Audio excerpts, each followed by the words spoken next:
In the dark shadows, in the white cold, fearlessly we search for knowledge new and old. We drink the strong spirits and read the ancient tomes. The order of the Abracast. We are the brave and the bold. The Abracast. Occult, history, conspiracy, and violence.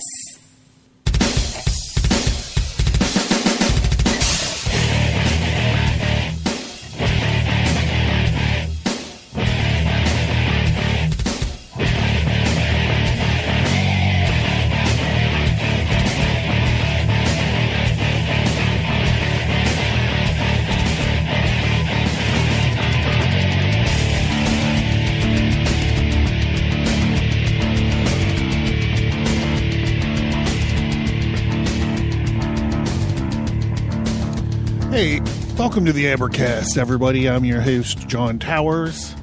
Thank you guys for tuning in. This is Book Club Wednesday. We're still in Thus Spake Zarathustra.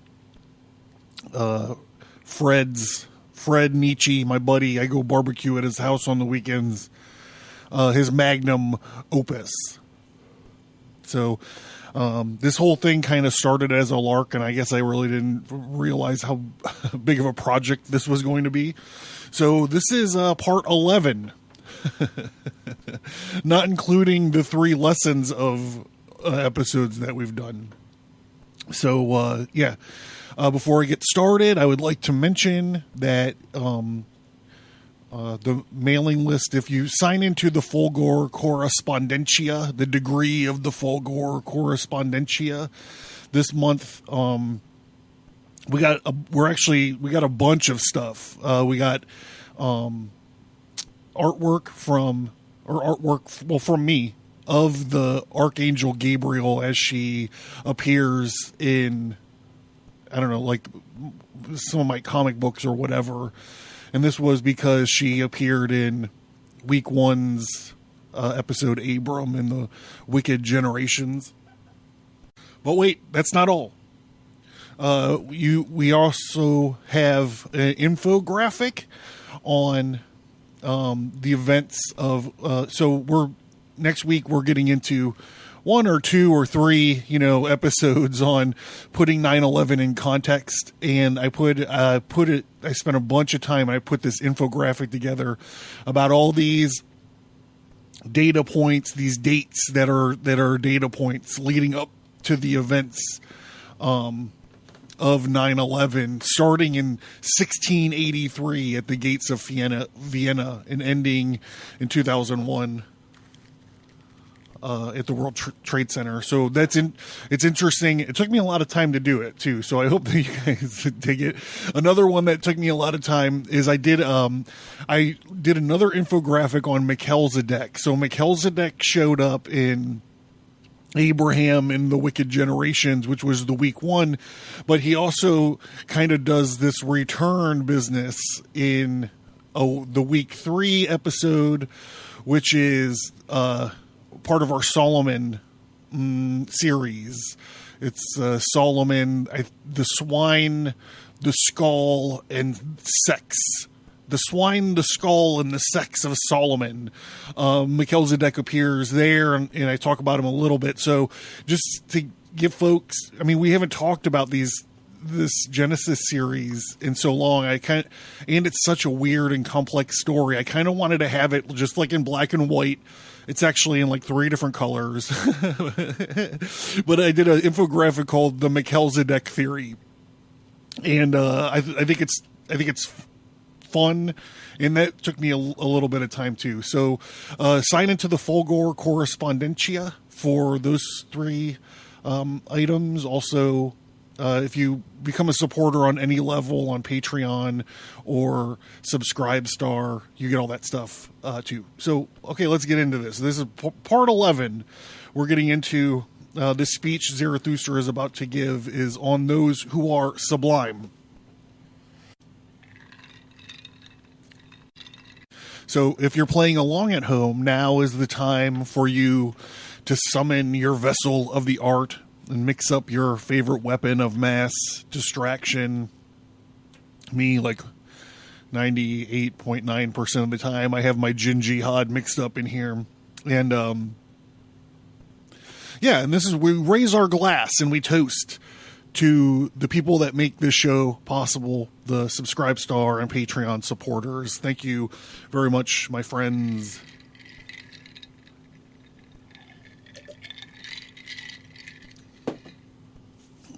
All right, here we go. We're going to Freddy's book right now. Still is the bottom of my sea. Who would guess that it harbors supportive monsters? And imperturbable is my depth, and it sparkles with swimming riddles and laughters. One who was sublime I saw today. One was the solemn, the aesthetic of the spirit. Oh, how my soul laughed at the ugliness. With a swelled chest, and like one who holds his breath, he stood there, the sublime one, silent, decked out with ugly truths, the spoil of his hunting, and the rich and torn garments, many thorns to adorn him, yet I saw no rose. As yet he has not learned laughter or beauty. Gloomy this hunter returned from the woods of knowledge. He came home from a fight with a savage beast. But out of his seriousness there also peers a savage beast. One not overcome, he still stands there like a tiger who wants to leap. But I do not like these tense souls, and my taste does not favor all these who withdraw.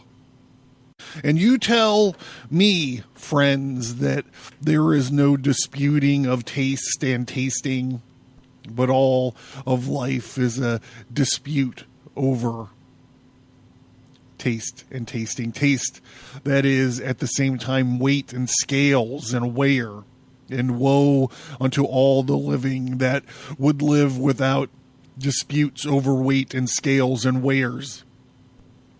If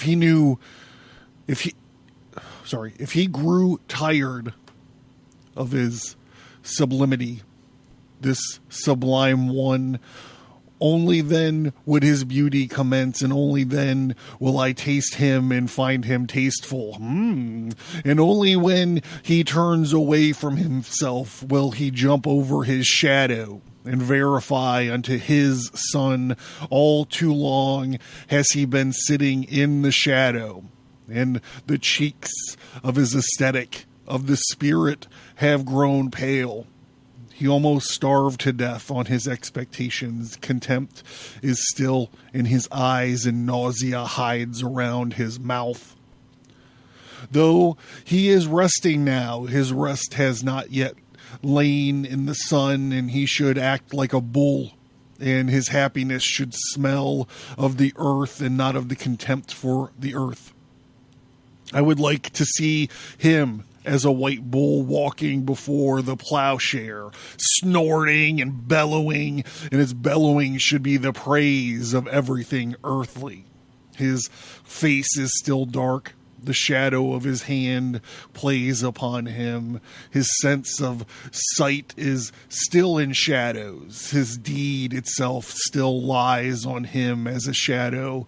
The hand still darkens the doer. As yet, he has not overcome his deed. Although I love the bull's neck on him, I also want to see the eyes of the angel. He must still discard his heroic will. He shall be elevated, not merely sublime. The ether itself should elevate him, the will-less one.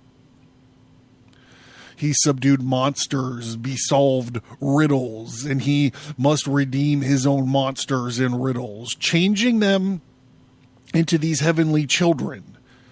As yet, his knowledge has not learned to smile and to be without jealousy. As yet his torrential passion has not become still in beauty. And verily it is not satiety that his desires shall grow silent and be submerged, but in beauty, gracefulness is part of the graciousness of the great soul. His arm placed over his head thus should be the hero rest. Thus should he overcome even his rest, but just for the hero. The beautiful is the most difficult thing. No violent will can attain the beautiful by exertion. A little more, the little less. Precisely this counts for much here. This matters most here. To stand with the reflexed muscles in unharnessed will. That is the most difficult for all of you who are sublime. When power becomes gracious and descends into the visible, such descent I will call beauty. And there is nobody from whom I want beauty as much as from you, who are powerful, and let your kindness be your final self-conquest. Of all evil I deem you capable, therefore, and want the good from you. And verily I have often laughed at the weaklings who thought themselves good because they had no claws. Very good.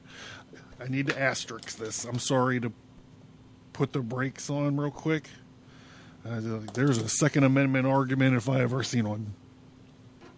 You shall strive after the virtue of the column, and it grows more and more beautiful and gentle, but eternally harder and more enduring as it ascends. Indeed, you that are sublime shall yet become beautiful one day and hold up a mirror to your own beauty.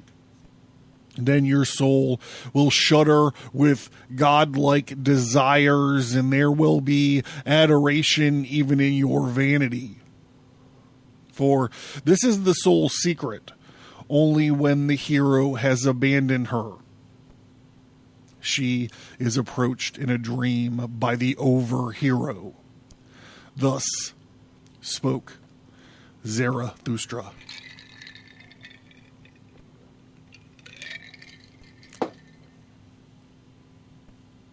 The next one is called On the Land of Education. I'll tell you what, I was on the Land of Education earlier this weekend. My wife and I were hanging out. We spent the day at the Natural History Museum, the Carnegie Natural History Museum in Pittsburgh. And I never saw so many nerds oogling at my wife. And we had a problem with the gift shop dude. And I was like, yo, Tubby, if you fucking roll your eyes at my wife one more time, I'm going to knock your soft ass to the ground. I'm just kidding. I didn't say that. Well, I didn't say it with my words, but I fucking message was received, if you know what I mean.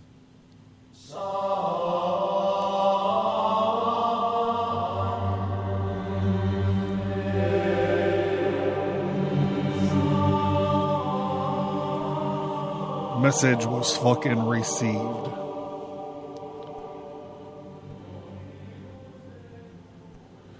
I flew too far into the future and dread overcame me. And when I looked around, behold, time was my sole contemporary. Then I flew back towards home, faster and faster, and thus I came to you, O men of today, and into the land of education. For the first time, I really had eyes for you, my genuine desire. Verily, it was with longing in my heart that I came. But what happened to me? For all my anxiety, I had to laugh. Never had my eyes beheld anything so dappled and motley. I laughed and I laughed while my foot was still trembling and my heart no less. This is clearly the home of all paint pots, I said.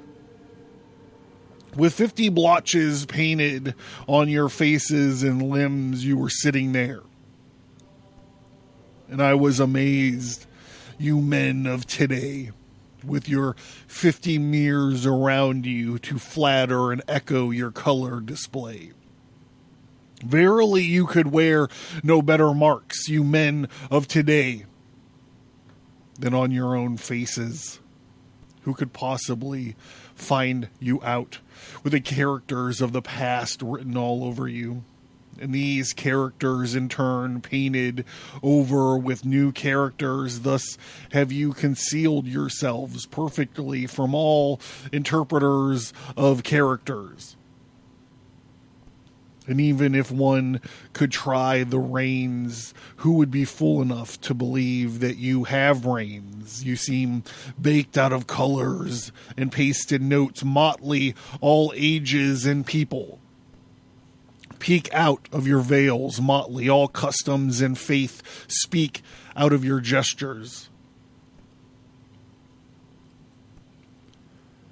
If one took the veils you wrap in colors and gestures away from you, just enough would be left to scare away the crows. And verily, I myself am the scared crow who once saw you naked and without color, and I flew away when the skeleton beckoned to me lovingly. Rather would I be a day laborer in Hades among the shades of the past, and even the underworldly are plumper and fuller than you. This indeed is a bitterness for my bowels, that I can endure you neither naked nor clothed. You men of today, all that is uncanny in the future and all that has ever made fugitive birds shudder is surely more comfortable and cozy than your reality. For thus you speak, real are we entirely and without belief or superstition. Thus you stick your chest out, but alas, you are hollow. Indeed, you should be capable of any belief. Being so dappled and motley, you who are paintings of all the men that have ever believed. You are walking refutations of all belief, and you break the limbs of all thought unbelievable. Thus I call you for all your pride in being real, when keeping it real goes wrong. All ages prate against each other in your spirits, and the dreams and prattlings of all ages were yet more real than your waking. You are sterile. That is why you lack faith. But whoever had to create also had this prophetic dream and astral signs, and had faith in faith. You are half-open gates at which the grave diggers wait. And this is your reality. Everything deserves to perish. How you stand there, you who are sterile, how thin around the ribs. And some among you probably realized this and said, probably some god secretly took something from me while I slept, verily enough, to make himself a little female. Strange is the poverty of my ribs. Thus have some men of today already spoken. Indeed, you make me laugh, you men of today, and particularly when you are amazed at yourself. And I should be in a sorry plight if I could not laugh at your amazement and had to drink down everything disgusting out of your bowels. But I shall take you more lightly, for I have a few heavy burden. And what does it matter to me if bugs and winged worms still light on my bundle? Verily, that will not make it heavier. And not from you, you men of today, shall the great weariness come over me. Alas, and where shall I climb now with my longing from all the mountains I look out for fatherlands and motherlands, but home I found nowhere. A fugitive am I in all cities, and a departure at all gates. Strange and a mockery to me are the men of today, to whom my heart recently drew me, and I am driven out of the fatherlands and the motherlands. Thus I now love only my children's land, yet undiscovered in the farthest sea. For this I bid my sails, and I search and search. And in my children I want to make up for being the child of my fathers, and to all the future for this today. Thus spoke Zarathustra. I mean, that was a good one. I like that one. And when you read that one, you can kind of see where Crowley was coming from when he said that Nietzsche was a prophet of Thelema. He was like preparing the way for Crowley or something. But you see this bit about the land of the father, the land of the mother, and then the land of the children's. The land of the children's land.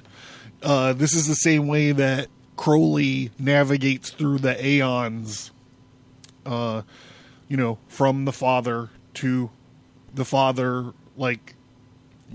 hard Scrabble hunting, to the mother, which is of agriculture and domestication, to the crowned and conquering child. You can kind of see the blueprint right here in this speech. I think it's interesting. And I put a little star next to it on my book because I want to come back to it.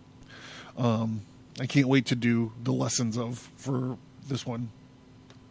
The next one is on Immaculate Perception. A little boom, boom, a little play on words.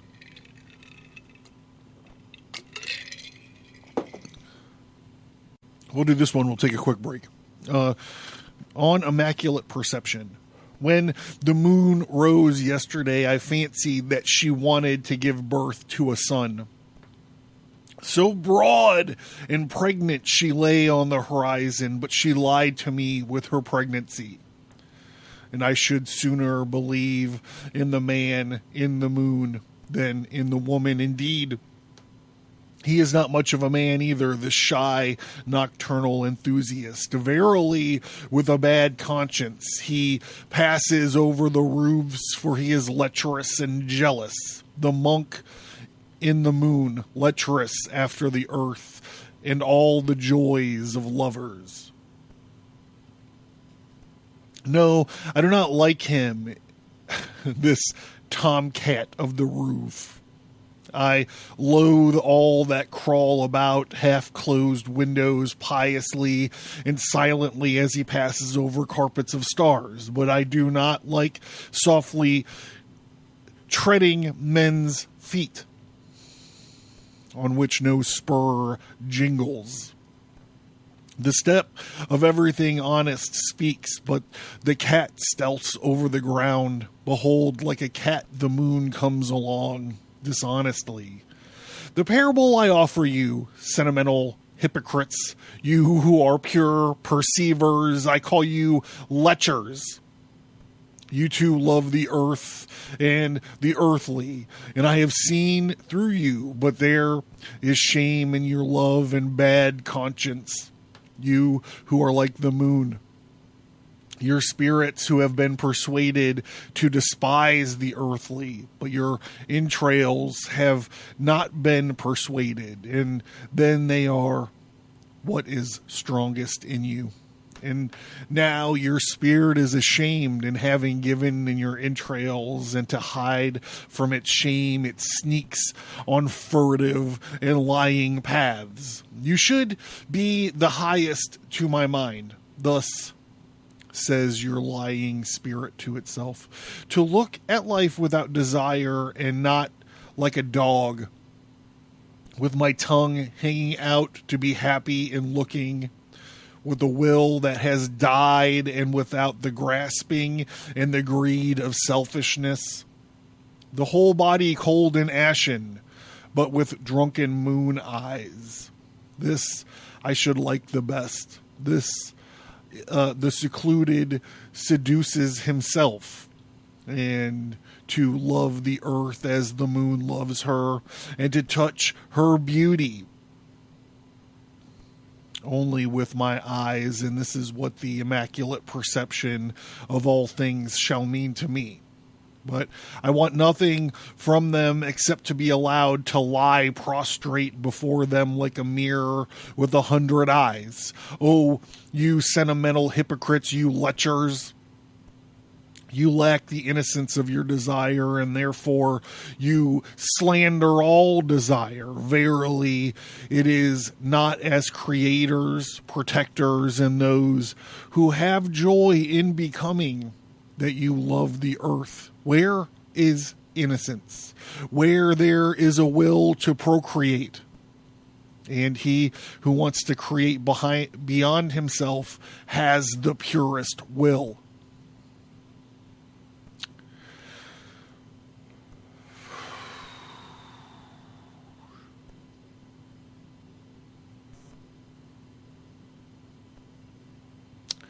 I mean, he was just kind of talking about the bull, left to his own desires or whatever. All the bull would do is eat and fuck all day long and poop probably. But if you can harness the bull, you can grow food for your whole village or whatever, your whole household or whatever. That was all implied, I think. I'm no Nietzschean scholar. Back to it, where is the beauty? Where I must will with all my will. Where I want to love and perish, that an image may not remain a mere image. Loving and perishing, that has rhymed for eternities. The will to love, that is to be called willing also to die. Thus, I speak to you cowards. But now your emasculated leers wish to be called contemplation, and that which permits itself to be touched by cowardly glances. You would baptize beautiful. How you soil noble names, but this shall be your curse. You who are immaculate, you pure perceivers, that you shall never give birth, even if you lie broad and pregnant on the horizon. Verily, fill your mouth with noble words. And are we to believe that your heart is overflowing, you liars?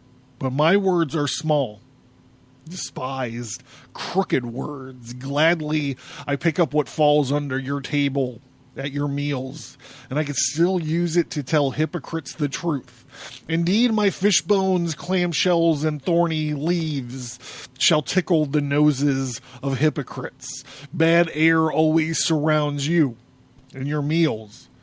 For your lecherous thoughts, your lies and secrets are in the air.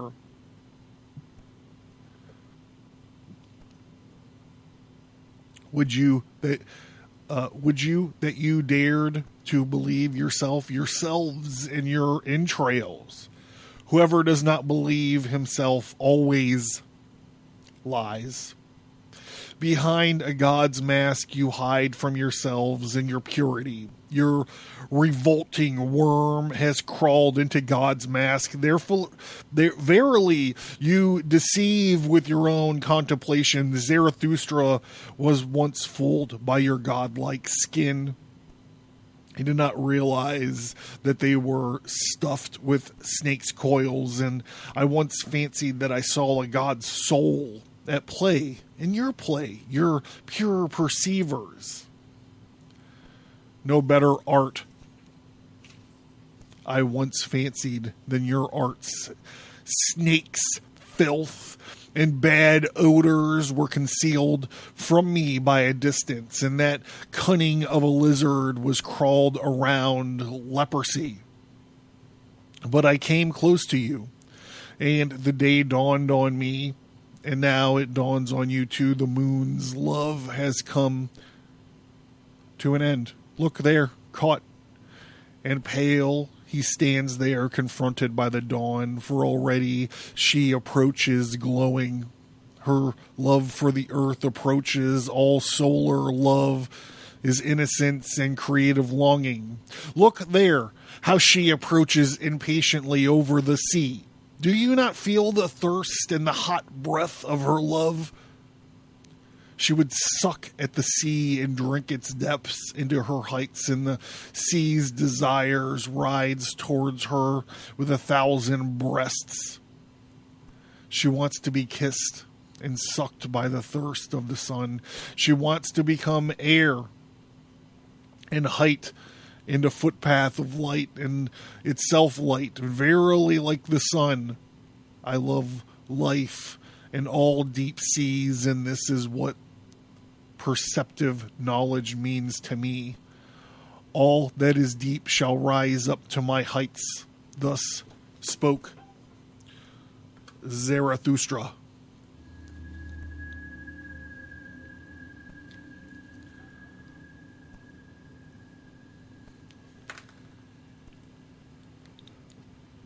Learn more at abracast.com. Get bonus content and access to the private Abracast workgroup by signing up for the mailing list. Get all that plus many exclusive episodes by supporting the show at patreon.com or subscribestar.com.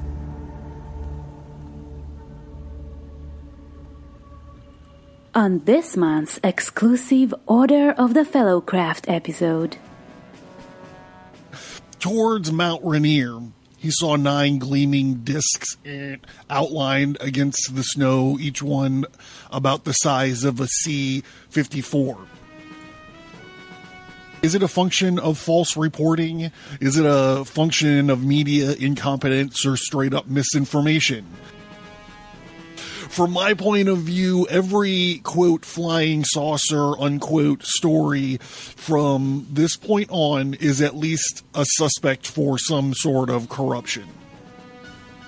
It has been over 2 years since the puzzling death of Captain Mantell. Mantell died mysteriously in the skies south of Fort Knox, but before his radio went silent, he sent a strange message to Goodman Air Force Base.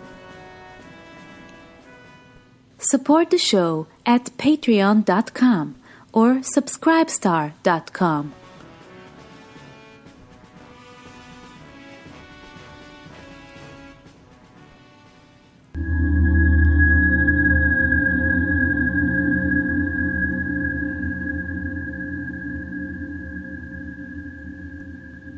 All right, we're going to move on to the next one here. So welcome back to Wednesday's book club. We're continuing our reading of Thus Spake Zarathustra on scholars. As I lay asleep. Oh, here, hold on. Let's see the way.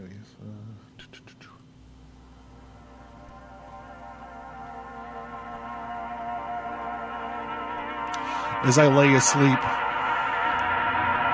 a sheep ate of the ivy wreath. On my brow ate and said, Zarathustra, there is no longer a scholar. Said it and strode away proudly. A child told it to me. I like to lie here and where the children play because the broken wall.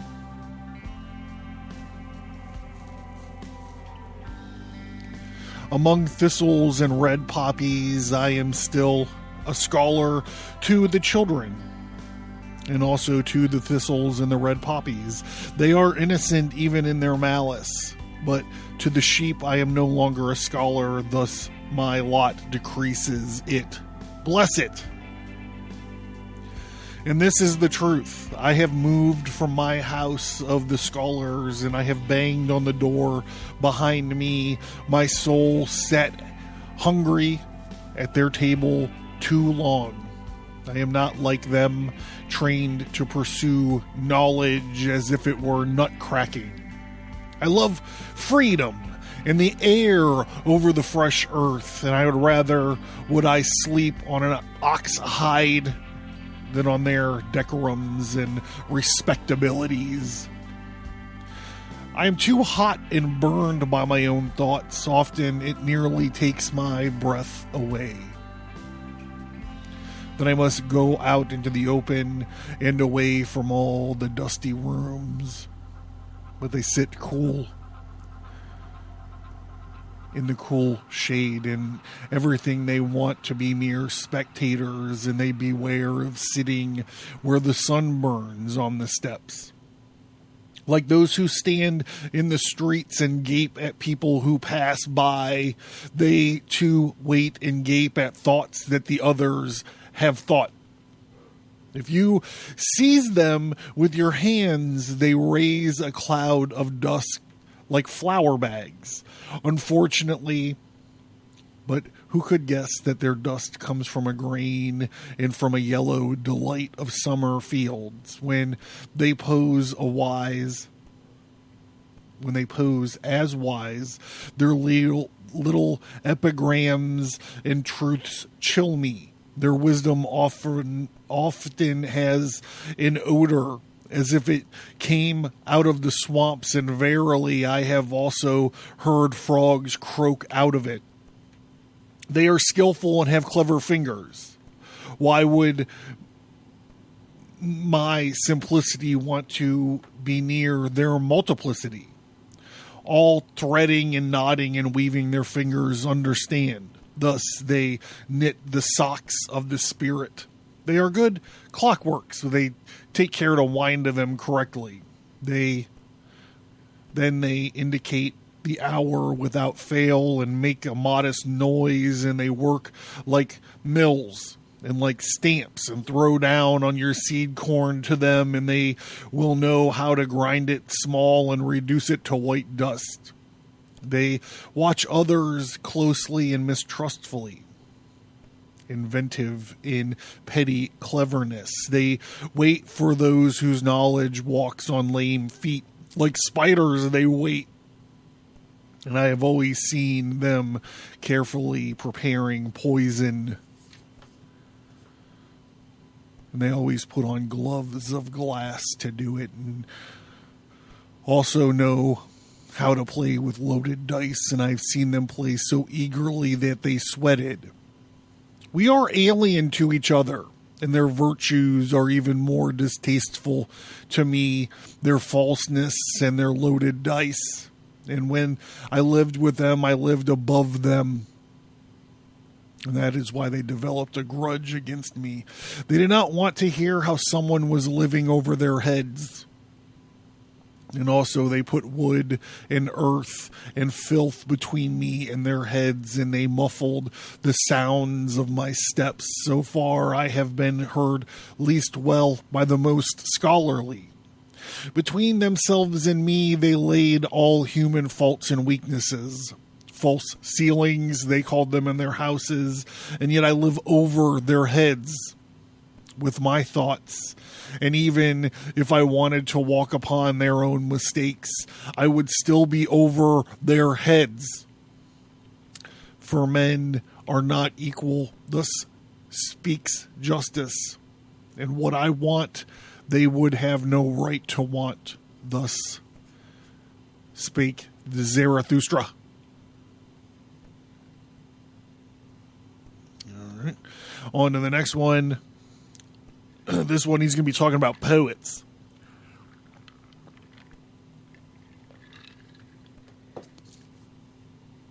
This is going to be interesting, I think, for me. As a writer and an artist, I don't have I don't have any appreciation for poetry. I don't get it. I don't understand it. I mean, I don't know. When I was in high school, when that Doors movie came out. So my dad was a big, gigantic Doors fan. So I was raised with the Doors. Like, ever since I could remember, this music has been in my life. I pick up Morrison's, like, book of poetry or the American whatever it is. And I'm like, yeah, okay. Like, this would be great if the band was back there behind him, but I just don't get it. That's been my thing. My old man does love poetry, though. So, I don't know. I just don't. Since I have come to know the body better, Zarathustra said to one of his disciples, the spirit is to me only a quasi-spirit, and all that is permanent is also mere parable. I could get behind that. I have heard you say that once before, the disciple replied. And at that time you added, but the poets lie too much. And why did you say that the poets lie too much? Why? Said Zarathustra. You ask why? I am not one of those whom one may ask about their why. Is my experience but of yesterday. It was long ago that I experienced the reason for my opinions. Would I not have to be a barrel of memory if I wanted to carry my reasons around with me? I love that. I'm going to have to put a little asterisk next to this too. I love that. This guy does not like to explain himself. But that's all he does is walk around and explain himself. So I don't know. It is already too much for me to remember my own opinions, and many a bird flies away, and now and then I also find a stray in my dovecot. That is strange to me, and I trembles when I place my hand on it. But what is it that Zarathustra once said to you? That poets lie too much, but Zarathustra too is a poet. Do you now believe that he spoke the truth here? Why do you believe that? The disciple answered, I believe in Zarathustra. But Zarathustra shook his head and smiled, and he goes, faith does not make me blessed, he said, especially not faith in me. But suppose someone said, in all seriousness, the poets lie too much. He would be right. We do lie too much. And we also know too little. And we are bad learners, so we simply have to lie. And who among us poets are not unadulterated by his wine? Many a poisonous hodgepodge has been contrived in our cellars. Here's to that.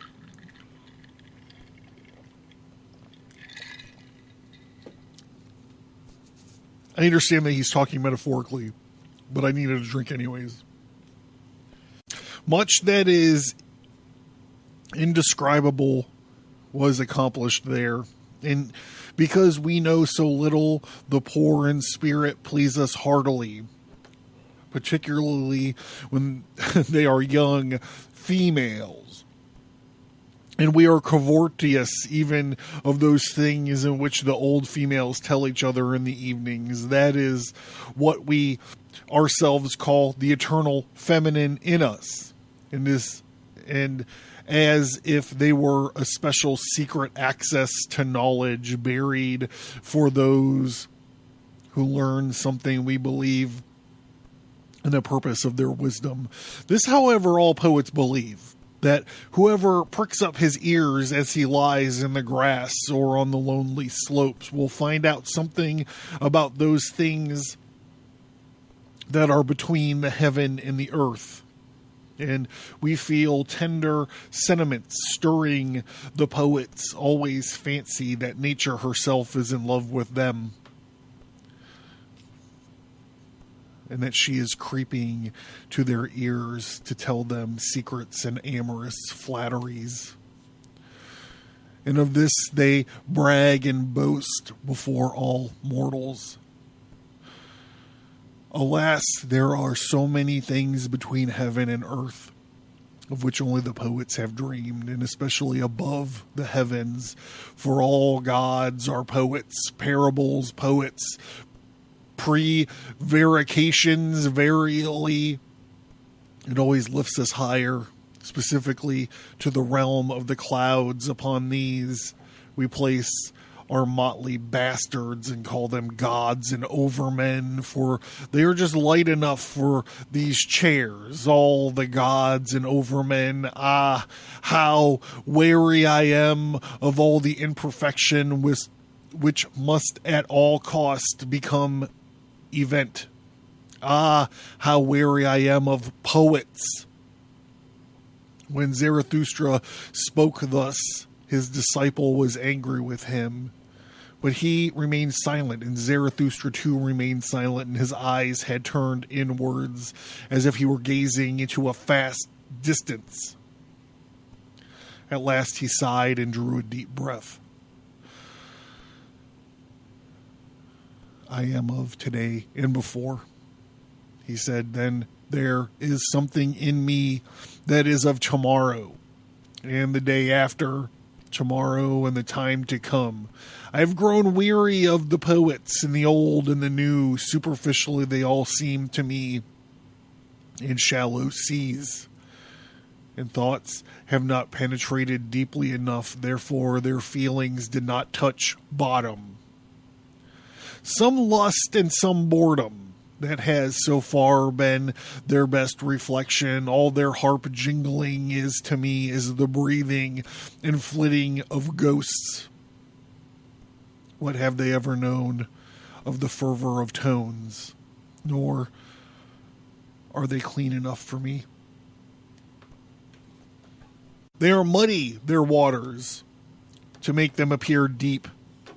And they are like to pose as reconcilers, but mediators and mixers they remain for me, and half and unclean. Alas, I cast my net into their seas and wanted to catch good fish, but I always pulled up the head of some old god.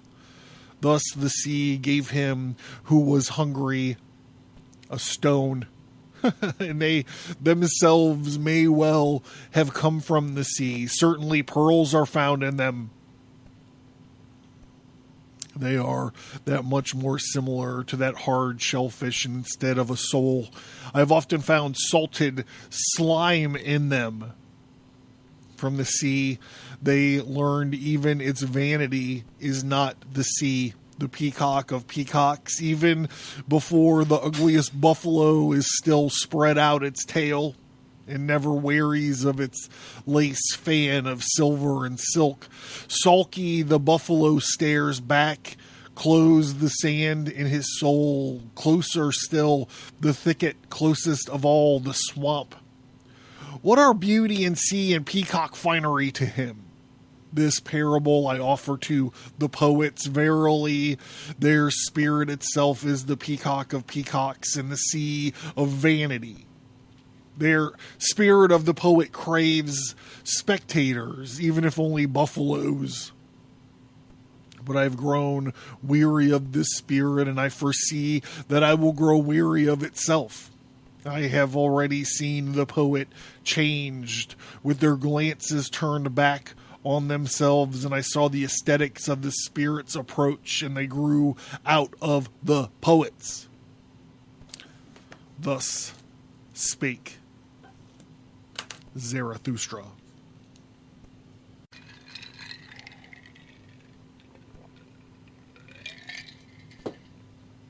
All right, here's a reminder for those of you guys, a program note. I should do this at the beginning.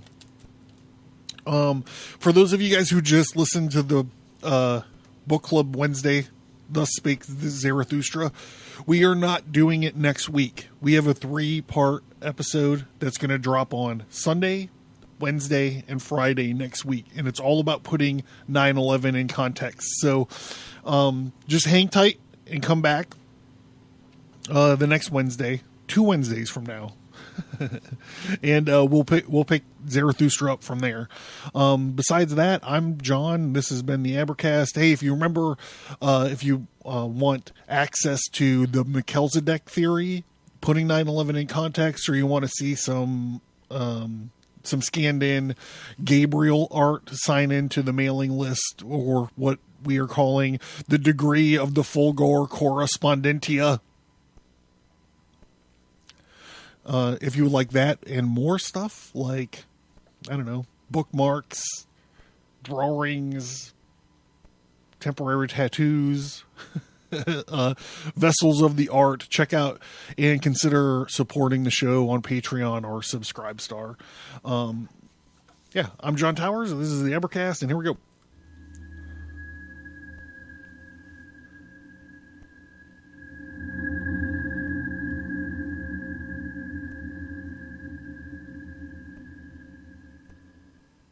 Thank you for listening to this episode. Send an email or visit us on social media to let us know what you think about this topic. And please remember to leave a 5-star rate and review.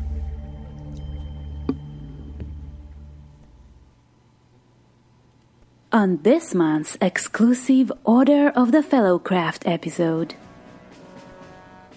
Towards Mount Rainier, he saw 9 gleaming discs outlined against the snow, each one about the size of a C-54. Is it a function of false reporting? Is it a function of media incompetence or straight up misinformation? From my point of view, every, quote, flying saucer, unquote, story from this point on is at least a suspect for some sort of corruption. It has been over 2 years since the puzzling death of Captain Mantell. Mantell died mysteriously in the skies south of Fort Knox, but before his radio went silent, he sent a strange message to Goodman Air Force Base. Support the show at patreon.com or subscribestar.com.